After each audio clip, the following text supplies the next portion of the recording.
Hi friends, Radhika baby YouTube চ্যানেলে আপনাদেরকে স্বাগতম। আজকের এই ভিডিওতে আলোচনা করব নর্মাল ডেলিভারির গুরুত্বপূর্ণ 6টি টিপস সম্পর্কে।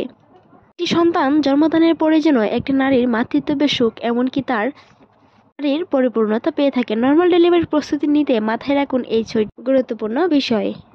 বলে রাখি, নর্মাল ডেলিভারি নিতে চাইলে নিজেকে সবসময় অ্যাক্টিভ রাখতে হবে, দুশ্চিন্তামুক্ত থাকতে হবে, কোনো কিছুতেই ভেঙে পড়া চলবে না, মনোবল শক্ত রাখতে হবে।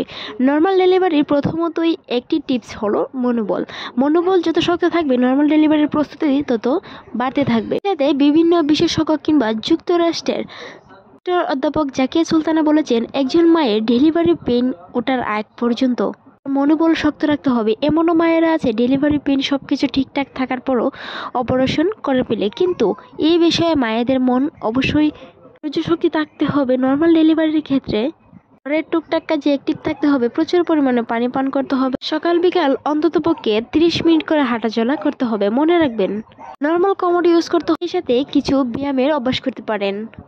প্রেগনেন্সিকালে ব্যায়াম করার শেষ নেই। গর্ভবতী মায়ের শারীরিক ওজন ঠিক রাখতে হবে, ডায়াবেটিস কন্ট্রোলে রাখতে হবে। মনে রাখতে হবে, বংশগতভাবে যদি আপনার ডায়াবেটিস কিংবা বংশগত কোনো রোগ থেকে থাকে, সেই ক্ষেত্রে আপনার চিকিৎসকে খোলামেলা কথা বলতে হবে। কোনো এক সময় বংশগত ত্রুটির কারণে কিন্তু নবজাতকের শরীরে ওই রোগটি প্রবেশ করতে পারে। কাজেই নর্মাল ডেলিভারি চান কিংবা সিজার হিসেবে নিজেকে অ্যাক্টিভ রাখতে হবে, প্রেশার ও ডায়াবেটিস নিয়ন্ত্রণে রাখতে হবে, খাবারের প্রতি গুরুত্ব দিতে হবে। একজন গর্ভবতী মা আর একজন সাধারণ মানুষের খাবারের তুলনা অনেকটাই পার্থক্য থাকে। একজন গর্ভবতী মাকে চিকিৎসকের পরামর্শ দিয়ে থাকেন কমপক্ষে 8 থেকে 10 গ্লাস পানি খাওয়ার জন্য। সেই সাথে সিজারের পর নর্মাল ডেলিভারি করা যায় কিনা অনেকের মনে এই প্রশ্নটা থেকে থাকে। হ্যাঁ, নর্মাল ডেলিভারি করানো যায় সিজারের পরও, তবে যদি আপনার পজিশন স্যাপালিক হয়, এমনকি আপনার জরায়ের মুখ প্রায় 10 সেন্টিমিটারের বেশি খোলা থাকে, তাহলেই নর্মাল ডেলিভারি সম্ভব। একটি নবজাতক শিশু অ্যামনিওটিক তরলের মধ্যে ভাসমান হয়ে থাকে। তাদের খেয়াল রাখতে হবে অ্যামনিওটিক তরলের যেন কম না হয়। মাঝারি আকারের ব্যায়াম করতে হবে। সেই সাথে আপনার একটি সিজার হওয়ার পর যদি সিজারের পর নর্মাল ডেলিভারির ইচ্ছে থাকে, তাহলে সিজারের পর অন্ততপক্ষে 3 বছর গ্যাপ দিয়ে আরেকটি সন্তান নিতে হবে। প্রচুর পরিমাণে পানি পান করতে হবে, তবে ফ্রিজের পানি এড়িয়ে চলতে হবে।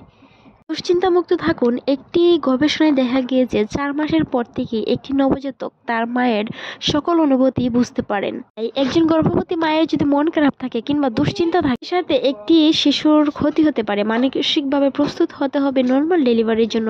সবচেয়ে বড় জ্ঞান হচ্ছে আপনার মানসিকভাবে প্রস্তুত থাকা, ফ্যামিলি সাপোর্ট থাকা।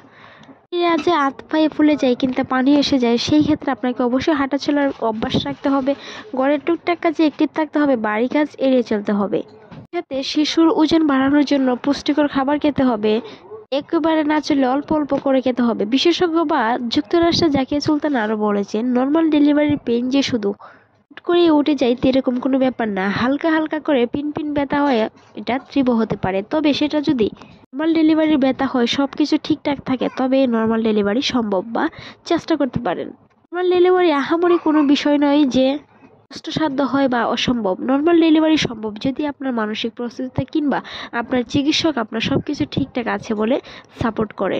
সেই জায়গায় বারবার সিজার হওয়ার পরে মায়েরা দুর্বল হয়ে পড়েন, ভাবেন হয়তো আমার আর নর্মাল ডেলিভারি হবে না। তবে মনে রাখবেন, মানসিক শক্তি দুনিয়ার সবচেয়ে বড় ধন্যবাদ।